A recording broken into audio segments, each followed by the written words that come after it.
On today's show, we look into Coach Humble's resignation and what that means for the future of the football program. And we look at the Student Council's campaign to try and boost mental health awareness. These stories and more on this edition of Hilltop News.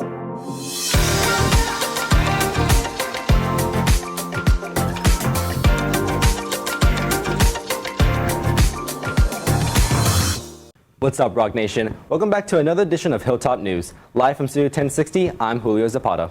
And I'm Bronwyn Liber. We have a great show in store for y'all today. But first, Bronwyn Liber is going to tell you a little bit about what's happening on the Hill. Bronwyn? Thank you, Julio. As most of y'all heard, this past Friday, Rock Hill's head football coach and athletic coordinator Mark Humble stepped down. In his 2 years here at Rock Hill, he led our football team to a 6-12 record. This season, however, seeing major progress, ending the season with a 5-5 record. Prosper ISD released a statement yesterday about the resignation saying, "We are thankful for all Coach Humble did to help open up Rock Hill High School. He did a great job of helping to brand our school and athletic program to ensure the Blue Hawks are a household name. We wish Coach Humble and his family the best in their future endeavors." Rock Hill has said they plan to try and hire a new coach by February 28th. One concern with moving into the next school year with a new head football coach is Rock Hill's moving up to 6A. We caught up with Coach Little to see how she thinks the new coaching position will affect the move to 6A. I don't think it will be an added challenge because of how much Coach Humble and his staff did already to get our kids and our staff ready for that 6A move. I think because we'll be able to get someone in here within a month, I don't think we'll miss much of a beat at all. They will still be able to have spring football. They'll be able to have their stacked in place. We'll roll right into summer strength and conditioning. Will it be harder because it's harder competition? Yes, but I don't think this is an added challenge. In the immediate future, Rock Hill will have interim head coach Mark Wilkinson step up to fill the void at the head coaching position. Wilkinson is more than qualified with 14 years as an assistant head coach, 6 of those years being as a defensive coordinator. Wilkinson will fill in for Humble at the redistricting meeting coming up this Thursday. Wilkinson will also currently be our head boys track and field coach. With many classes that the school has to offer, sometimes it can be a bit difficult to fit them all into your schedule. Some students are allowing themselves to take all of their desired courses by testing out of required classes and gaining credit over the summer. So credit by exam is what the name sounds like. You take an exam to earn credit for high school. In Prosper ISD, you have to get an 80 or higher on those credit by exam tests in order to earn the credit. And then some students do just summer courses. So summer courses are not offered at the school. It's completely your responsibility on your own time, and it's for your own money. You have to pay for them as well. So since next year I want to have 2 early release periods and I'm taking a 3 credit class, like an internship class, I still need my 4 core classes. So what I'm doing is I'm going through UT High School in order to test out of English 4. And what it does is basically just gives you the credit, but it doesn't affect your GPA, but it gives you the credit as long as you pass the test. If you are interested in taking either summer courses or doing CBE, please talk to your counselor for more information and discuss whether or not this is the best option for you. On a similar note, the SAT is changing for the class of 2025 and beyond. The SAT and PSAT are moving digital. Starting in the spring of 2024, the College Board will be giving these tests completely online under the supervision of a test proctor. However, starting in the fall of 2023, the PSAT will be given online instead of the usual pencil and paper test. I think the test moving to a digital platform will help students who are accustomed to that already with state testing, with AP testing and other formats of tests that they're used to taking online. And so I think also for students who have accommodations, when they're built in digitally, they're much more accessible, and they are often built in a stronger way to support those needs as opposed to paper accommodations. So in a lot of ways, I think there's benefits.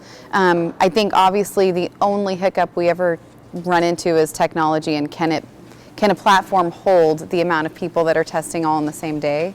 But otherwise, I think there's a lot more benefits than there are concerns. The new SAT will also be shorter, going from a 3-hour test to only 2 hours. It allows calculators on the whole math section. Each test will be different from one another, and you will receive your scores within a couple of days rather than up to a month. Student Council wants to spread awareness about mental health and prioritize it on campus. Paula Bokemeyer takes a look into the Hi, How Are You project and the meaning behind it. Hi, how are you? How are you actually? Student Council is taking a part in the Hi, How Are You project, which is partnered with the Texas Student Council Association. This project is made to find out about how students are actually doing. The Hi, How Are You project was originally started to start more meaningful conversations with people in order to help reduce the stigma around mental health. So just genuinely looking at your friend and being like, how are you actually? Not just how are you putting on this show that we see every day, but actually showing interest in other people's mental health and what they're going through. The project is designed to start a real and genuine conversation where people are able to talk about their real feelings. Especially teenagers need those conversations beyond single word responses like fine or okay. I feel like teenagers are always going through a lot, and sometimes we're so busy we don't stop and think about how we're actually doing mentally and emotionally, and we can get really drained. And just having somebody there for you and actually caring about you can change your day completely. Not only do they start conversations with the community, to help students struggling, Student Council posts advice on their Instagram page to provide healthy habits that help improve one's mental and emotional health. The Happy Habits is just about promoting habits that help people's mental health. So some of those are like be creative, eat good food, take some time for yourself, and just trying to show interest in other people. So as a student council, we've really been trying to push those types of attitudes onto people from our school just to make sure that our student body is mentally healthy. In the future, Student Council plans to prioritize the mental health of students and hopes to have a healthy environment on campus. For Hilltop News, I'm Paula Bookmeyer. Next time you want your friends try out this Hi, How Are You method and see what conversations stem from it, you can find more information on the topic at the Student Council social at Blue Hawk Suit Co. Rock Hill and Prosper High School's choir programs are collaborating by providing private voice lessons for student singers. Tomorrow they will hold a voice recital in the choir room where they will be singing songs from their upcoming solo festival. So February 1st is our vocal recital. This is going to be run by Miss Julio, our voice lessons teacher at Rock Hill and also at Prosper High School. And this is basically to prepare for February 5th, which is our PISD Solo and Ensemble Festival. It's basically just where a bunch of Rock Hill and Prosper High School students audition in front of a panel of judges. It's a solo or an ensemble piece. And we get our critiques, and it's just a really good time. So this recital is kind of just to prepare for that and just sing in front of everybody else and just have a good time. If you would like to see choir perform, the recital will be tomorrow in the Rock Hill Choir Room starting at 6:30. The first round of at-home free COVID-19 testing kits have started arriving in mailboxes. Every home in the U.S. is eligible to receive 4 free at-home tests. Sign up at covidtest.org. The test takes 7 days to 12 days to ship. Free N95 masks are available through pharmacies and community health centers, thanks to a nationwide rollout from the Department of Health and Human Services. The efforts to have 400 million free N95 available by early February. Participating pharmacies include CVS, Walgreens, and Kroger. It's Girl Scout cookie season. Alexander Jones looks into how these cookies make a special impact on those who are selling them. Hello, would you express your Girl Scout cookies? All around the area, Girl Scouts are holding booth sales at local grocery stores in hopes of selling some of their cookies. So usually about January 11th, January 14th of every year, we unleash thousands of cookies to the DFW Metroplex area, where all of our Girl Scouts are able to then go meet with their customers and do their sales pitch and actually get to sell their cookies to their customers. And then we close out the season somewhere at the end of February, beginning of March, collect all the funds that the girls sold, and then we close the program. Along with acting as a fundraiser for the girls, it helps teach them new traits that help them become leaders. The work selling cookies helps them be able to communicate more efficiently with customers. I'm able to not only interact with people that I'm not like friends with or close with, but I also know how to sell things and how to work on, my money management and my time management also. Being a Girl Scout, you just get a new mindset. You're a lot kinder to people. You just know, you know how to act around other people. Usually girls will learn how their leadership skills and talking to people, because sometimes people struggle with that. And so when you're doing cookie booth, you get to learn how to talk to people, because you're selling your cookies and you can't sell cookies by just standing there and being silent. This process requires much more than just making a sale. It also means taking on more responsibility by budgeting and managing. And then as we get into the juniors, when we get to fourth and fifth grade, they're starting to put budgets together. And they're really starting to think about, if my goal is to sell 100 packages of cookies, how much money am I going to get and what am I going to do with it?